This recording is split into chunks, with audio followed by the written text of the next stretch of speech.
two ways that we can begin to do that embedding that you're talking about, and I think that's a lovely way to look at this whole idea, not to make challenge and rigor something separate from the social and emotional.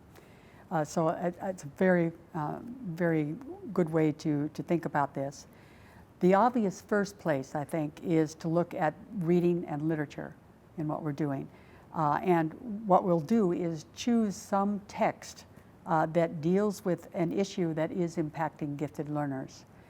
There's a wonderful set of editions of a book by a woman named Judith Halstead, and she wrote a book called Some of My Best Friends Are Books, and I think it's maybe in its 4th or 5th edition at this time. And what she has done is identify about 15 different social and emotional issues that often confront gifted learners.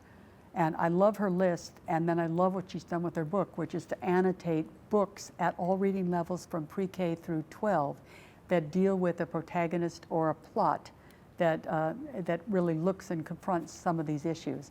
So if we look at the issues, we're talking about things like recognizing one's own giftedness, being willing to admit that maybe you are able, which is a difficult one for many of us.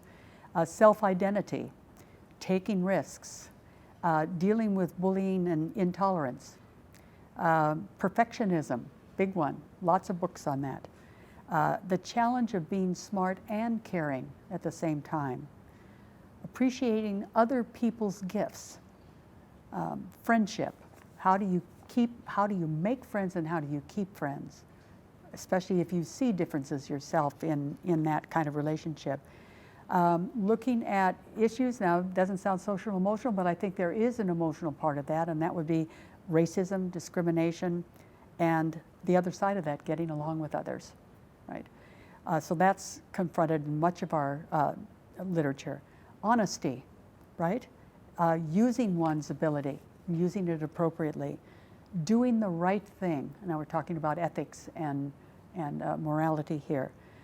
Using your talent to work on your weaknesses rather than giving up on one, and thinking, oh, I'm terrible, or, oh, I'm so great, I'll just hide this that I can't do.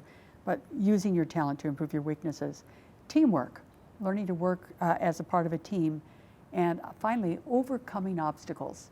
So I think these are issues, and it makes a lovely discussion section as part of a literature or a reading group, anything like that, where all students who might be confronting a particular social emotional issue are now getting together, having read the book, and looking at this particular issue.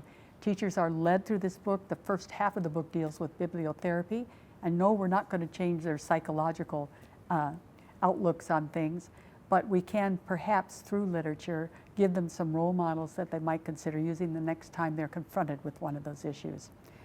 The second thing that I think helps with the embedding is to teach these children a moral reasoning model.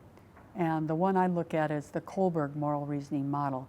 I don't think we can do that too young. I've certainly seen success with it at year 3, year 4, and year 5. Yes, it's not the same level of sophistication as when we do it when we're older, but basically you have them look at the different moral reasoning stages. And we can start with literature, we can start with science, and we have them identify what is the moral reasoning stage as decisions are made in a particular case, for whether it's a novel, or a plot, or whatever, or the decisions that we made with things like the atomic bomb being dropped in World War II. The moral reason that went behind all that kind of thing.